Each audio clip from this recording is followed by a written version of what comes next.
Morning, mga friend. And, ang message natin ngayon, about sa money pa, no? Ay hindi pa natin napinis ang about sa money, no? Kaya kailangan ang ano ng ng lahat na nag-coach ng money natin na pinag-ipunan o pinagtrabahoan sa abroad na makapunta sa wala ay kailangan ma-eliminate natin. Tiunan sa lahat ang atong kahapon natin na message. Sa ngayon ay may doon pa rin tayong 10 utos para hindi na maskan. Kay isa sa ng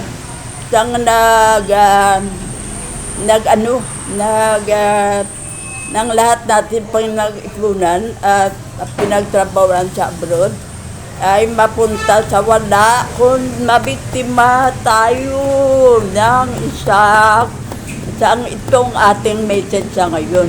Kaya ito ang pinaka-important na message natin na kailangan natin ng pag-aralan para hindi nila tayo mabiktima na tayo ang naghirap, sila ang nagpakasarap.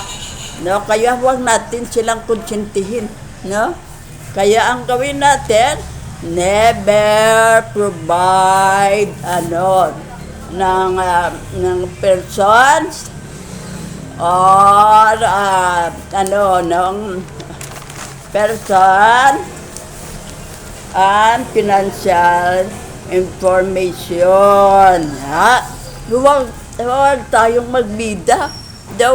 Kabala nang akala mo sikat ka pero hindi mo alam na nangiti ang mga tao na kinig sa'yo, kay hambog ka. Hindi lang hambog ka, kundi napaalam mo sa mga tao na may money na kailangan i-hold up sila, kay may money sila at lukuhin natin sila, nagawa natin sila ng scam. No? Kay sila man ang nagpahambog sa ng money nila, no? Nasa abroad ko galing, marami akong money, at ganito ang ipon ko, milyon, 1 million, hindi mo alam na kayo ang nag-create ng sarili mo kapahamakan. Bakit? Kung sample lang iba, hold upper, hold up ka. Yung iba ang anak mo at kidnapin at sa iyo sa money. Isang iglap lang ang money mo ay mawawala na. Kaya yan ang una nating gawin, iwasan ang maging hambog, no? Keep white, hindi magpaalam na may money ka. Mas mabuti nakita nila na purka. No, sa marami kang money, kay may delikado ang buhay mo, baka hold upin ka at patayin ka. Ikaw nag-create ng sarili mong kamatayan. Kaya at sa anak mo na makidnap at sa iyo na ibigyan mo ako ng 500,000 o 1 million mo. At kung anak mo hindi, patayin ko ito. Kaya tayo ang nag-create ng sarili nating kapahamakan. Kung manghambog tayo, keep white. No? Kaya yan ang gawin natin. Ano pang ang gawin natin? Never click on suspicious ng links or download. Huwag kang maniwala sa mga ano-ano dyan sa download na, no? Nang hindi ka akala mo, totoo yan, ano ka, patol ka, pangloko pala yan, kadan. Kaya huwag mo silang entertainahin, huwag kang hindi ka mag-participate dyan, kaya walang kabuluhan yan, no? Kaya never keep old password. Kaya yan, kailangan natin hindi tayo sa ating ng ATM, huwag ang old password natin. Password natin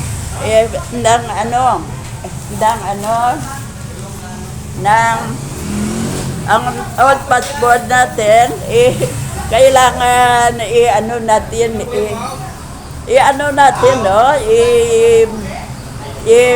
hindi na siya ng ang ating password kay may siya ang password, hindi mo alam na ang password mo at manghaka nga ang money mo ay nang ilan na lang ang nagkuha ay ibang tao na. Kaya never ka never keep old password na yan, hindi ka kung ikaw lang nakaalam ng password mo yan o ang best friend mo lang na napaka-diehard sa'yo, no? Yan ang gawin natin. Never give remote access, no? Yan ang gawin natin para hindi tayo to your computer or device to unknown individuals. Yan, tayo sa mga bagong individuals na hindi natin kilala. Huwag ka ng password mo sa sa computer mo. Yan ang gawin natin. Never share your password or PIN number with anyone, including family and friends. Ay, never. Ang friends kali, hindi pwede at family. Ikaw lang sarili mo lang. Kaya para nang walang may makakuha ng money mo, kay mamanga ka nga wala ng money mo, kay alam nila ang password, ang PIN mo. Kaya yan ang gawin natin, no? Kailangan natin na tayo lang mag-isa ang marunong, no? Ng sarili nating password, no? O, PIN number natin. Never transact without checking ng customer reviews. Never transact without checking customer reviews, no? Kaya nga kwan mo gid nang tingnan na mabuti, no? Kung anong kwan sa never access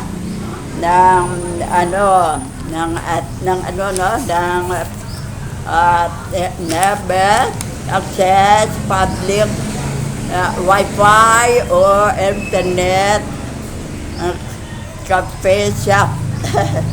Na hindi pwede pala ka sa never access ng public Wi-Fi or internet coffee shop. Yan, never. Kayo money na yan. Mahirap, no? Kaya baka may dyan na bakati ang mga important mo dyan, mga number o at money mo kung kailan ialam dyan. Kaya wag, no? Never. never send money to individual or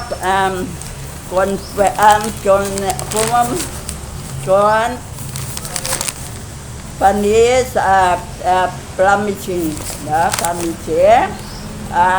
realistic return or price. No? Kaya yan ang gawin natin.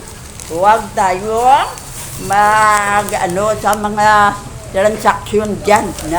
No? Kaya hindi natin alam na sa atin, pag natin, no more money na tayo. Never respond to message or offer that create a sense of urgency or pressure. Yan. Huwag naman tayo, no? Hindi may press, no? Sa offer that create a sense or urgency or pressure. Ano pa? Never hesitate to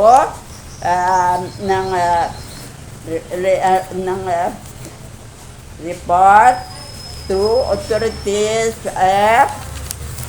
if you ng suspect is scam. No? Hindi galit, never galit siya i-hesitate to report to authorities if you suspect is scam. Kaya yan ang gawin natin, no? Na mga sa atin, ng advice sa atin para na hindi mawala, delikado ang money natin na katulad ng sa abroad na pinaghirapan natin, no? Kaya ang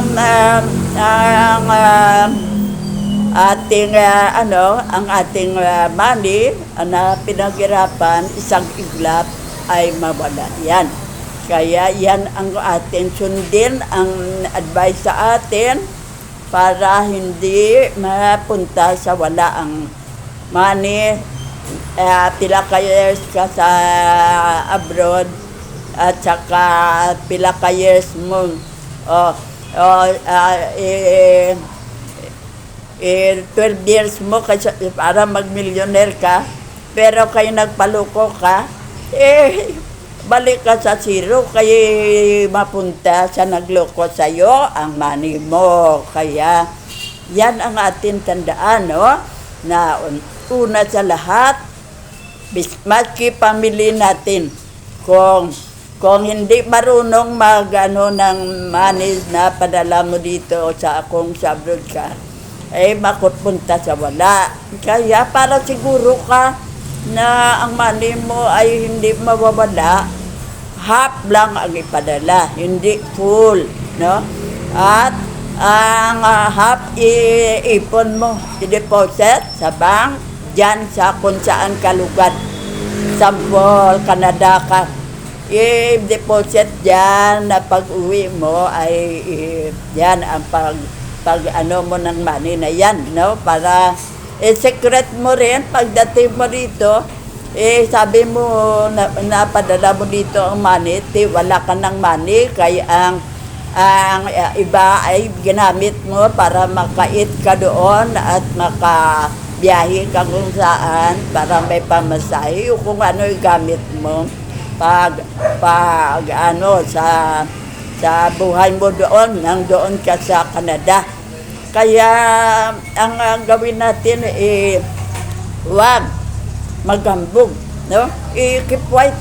May money ka dyan, i-secret mo sa bank na may kilala kang manager o mga nakatrabaho dyan, at doon mo i-deposit, time deposit mo, at malagay ka din ng savings. Kung may kailangan ka, madali mong makuha at magamit, no?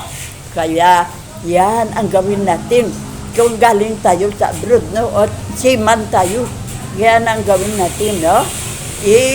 Sa bank, kay kung sa atin maluko tayo ng tao, no? Kaya yan ang Kung sa bank, kung may mag-ano sa'yo ng ganyan, ngayon ka-advise sa manager o sa mga kilala mo dyan kung okay ito o hindi. Hindi ka ikaw lang ang magdesisyon. No? Katulad ng example natin ditong si Man, na wala lahat ang pinaghirapan at ipon ng mother dahil sa mali, hindi marunong sa negosyo. No? Kaya yan ang gawin natin. Kung sa negosyo at sa ipon natin dito, yan na ang advice sa inyo na kung nagtrabaho pa kayo ngayon sa mga department store o dyan kung saan kayo na-assign, pag-aralan nyo para nga pagdating ng time na mag-retire kayo o ayaw nyo na kayo, nahirapan na kayo, pagod na kayo sa tindig lang dyan whole day, no? Hasta mag-day off kayo. Kaya ng 5 o'clock, 6 o'clock, 7 o'clock ang finish na ating trabaho, dyan ka, nakastand ka pa rin. Halin sa 7 o'clock, 8 o'clock, no? Kaya hindi ko na kaya, pagod na ako, magnegosyo ako. Magnegosyo ka, marunong ka na. Kaya kung ano ang trabaho mo doon sa department store, yan ang inegosyo mo. Kaya mas importante ang experience. No? Kaya kailangan ang experience na ayan, kay marunong ka na dyan, dyan mo i-focus ang negosyo mo, kay sunado mo na, sa bago pa lang, na hindi mo alam, dyan ka malugi. Kaya, mga friend, huwag magnegosyo nang wala kang experience. Yan ang gawin natin, no? At sige lang, ang money ay mahirap hanapin, madaling magastusin, kaya huwag naman sobrang hambog na kung sino lang ipakainin mo at panuhin mo. Oo ka, ang sabi natin, itulungan ng mga poor, pero hindi naman na itulong mo ang money mo kay ikaw ang mapur, na ikaw ang kung sino lang ang kailangan na matulungan yan ang natin, pero may money man sila, wag mo na silang i-konsente na maghingi na lang ng money sa'yo, no? Kay pangluloko na yan. Kaya yan ang ating gawin, no? Money. Kay hindi yan na ibigay natin na sa taong hindi man bagay na atin tulungan. Kaya yan, no? Sa mga friend natin o sa akala mo, meron ng pera, hindi na pala pagbayaran. Kaya yan ang mga natin, ang mga lesson natin na dapat natin tandaan. No, huwag maghambog. Kaya doon sa ating 10 utos, yan ang advice na huwag maghambog, huwag sa past na mga password o kuha natin sa ating ATM, no? At huwag kung sino-sino lang, kay kung malaman nila ikag mawala ang money mo, sino ang sisihin mo, sino padakip mo sa pulis, kay saan ang ebidensya mo na ako nakakuha ng pera mo, at saka kung kundi wala na, thank you na lang ang money mo. Kaya yan ang ating number 1 na ating gawin kung may money tayo. Keep right, Tayo lang nakaalam, maski member o family o ano, walang nakaalam o friend. Kaya kung kaisa malaman ng ano, maghiram na hindi nabayaran ang mga family hingi ng pera, panggastos lang. Pagkatingin mo sa bank book mo na money na, balik kayo sa 4. Yan ang ating mapuntahan. 4, kay kung hindi ka marunong, marami ang money mo, milyon na yan. Pero kung hindi ka marunong, mapunta sa 0. Kaya yan ang mga tandaan natin na ang mga kung ano ang message natin na lecture sa inyo, na i-apply nyo sa buhay nyo kay para ang money nyo ay hindi at pinagpaguran nyo ay hindi iba ang kaya kayo ang magdusa. Kaya mga friend, alam nyo na ngayon ang gawin nyo, ha? Sa mga abroad, ganyan ang advice. Half lang, no? Ang ano, sige. Kung wala naman money pagdating mo dito, obligasyon mo yan, pakainin sila mo. Ipagamot sila, pag-aralin ang anak. Wala na yan. Okay na, no? Hindi, huwag mo nang isipin yan. Kaya para sa kanila lang yan, no? Ang para sa iyo ay i-safety mo at pagdating dito, huwag mong ihambog, no?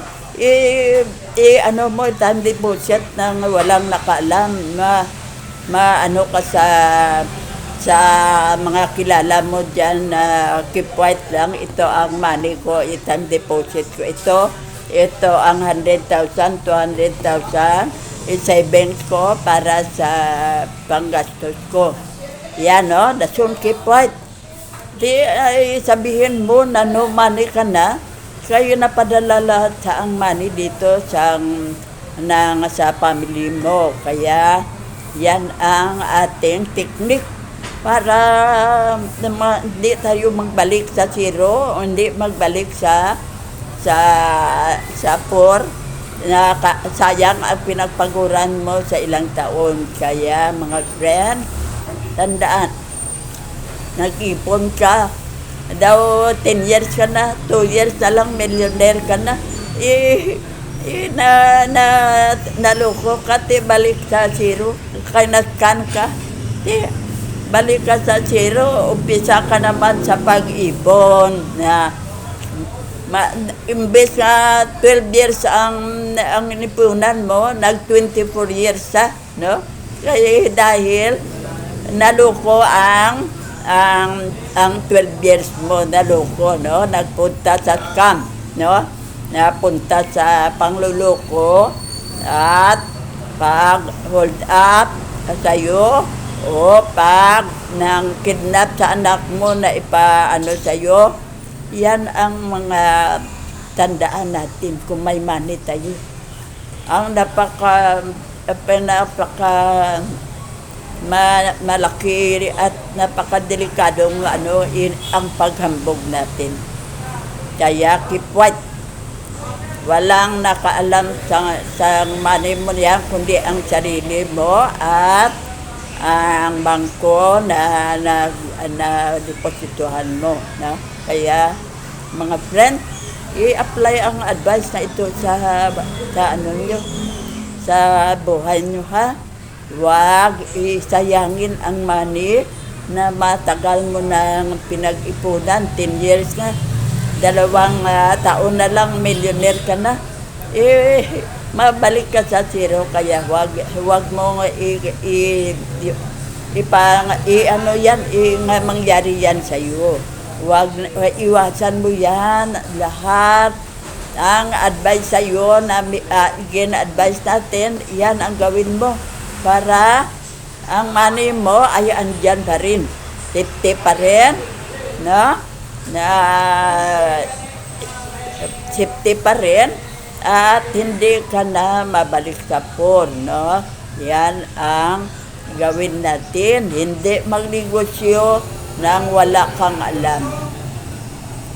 Ang ating gawin magnegosyo ay may experience ka, na marunong ka dyan, na noon nang nakatrabaho ka sa department store, alam mo na ang sa grocery, kung magnegosyo ka ng sari-sari store. Alam mo na kung ano ang technique na makumbinyo mo ang taong mabili sa product mo, at kung ano ang pinaka maraming bumili ng mga tao sa grocery, yan ilagay mo sa sari-sari store mo, na kailangan yan everyday life ng mga taong sa barangay mo. Diyan ka naka-sari-sari store, o kung saan, o kung dito sa may Dangtanggit, no? Kaya mga friend, yan ang ating gawin, ha? Wag sayangin ang perang pinaghirapan natin. Huwag natin hayaan mawala sa isang iglap lang na ang ating pinaghirapan sa 12 years o 10 years ay ng iba ang nagpasarap. Tayo ang naghirap, pero iba ang nagpasarap. Kaya nanakaw sa atin ATM, no? Sa atin na-scam tayo. Ang ating ATM, alam na ang password, nakuha ang money natin dyan, at saka ang ng iba pang mga pangluloko na ginawa ng sa atin. Kaya iwasan natin yan, ha? Iwasan na sa mga scam na. Ayan ang isa sa mapabalik sa atin sa poor, no? Hindi lang ang family natin ang sa atin sa poor, kung hindi sila marunong. Hindi, kung ang napadala ng pera, nagpa-kuha ng apartment. Pagdating natin doon sa Philippines, ang every month na nakuha natin sa ating apartment, yan na kabuhayan natin, no? Yan, na tayo ng house and lot, ng apartment, at saka ng apartment, no? Kaya ang sa atin yan, para sa atin tirahan, no? Then may apartment tayo, at kung anong negosyo na may experience ka, yan mo, pagdating mo doon sa Philippines, yan ang gawin mo, at maski sari-sari store lang, dalawa ang sari-sari ang gawin mo, sari-sari store ng refreshment, katulad ng batsoyan o ang mo, para ang isa ay panggastos mo, ang income na para pagpaaral sa anak, paggamot sa may sakit, at kain ninyo, at iba pa doon kunin sa isa. Ang sa isa, iipon yan. Kung may debt ka, may utang ka, ibayad sa utang at ipunin, no? Kaya para hindi ka na mahirapan. May ikuan ka na lang, bantayan mo lang ang store mo, at pagdating ng gabi, tulog ka ng maimbing, kaya wala kang problema. Walang utang, may money ka na. Kundi hindi ka na nag-suffer, hindi ka na nahihirapan sa buhay mo, at napakasarap ng matulog, kaya walang problema. Mga friend, okay ba sa iyo ang mga message natin? Kung okay sa inyo, tingnan nyo kung ma-effective ito sa inyo, no? Kaya mga friends, yan ang ating yan ating gawin, na huwag tayo mapalukot sa mga ibang tao na hindi marunong maghanap ng pera, ang pinaghirapan ng iba ang binabantayan para magpakasarap ng walang hirap. Kaya mga friends, thank you sa pakikinig, no? Hanggang dito lang ang ating message, ha? Next naman.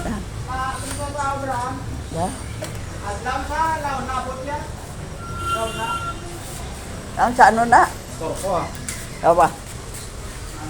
Kaya ganyan na ha. Thank you very much sa pakikinig nyo. Love you.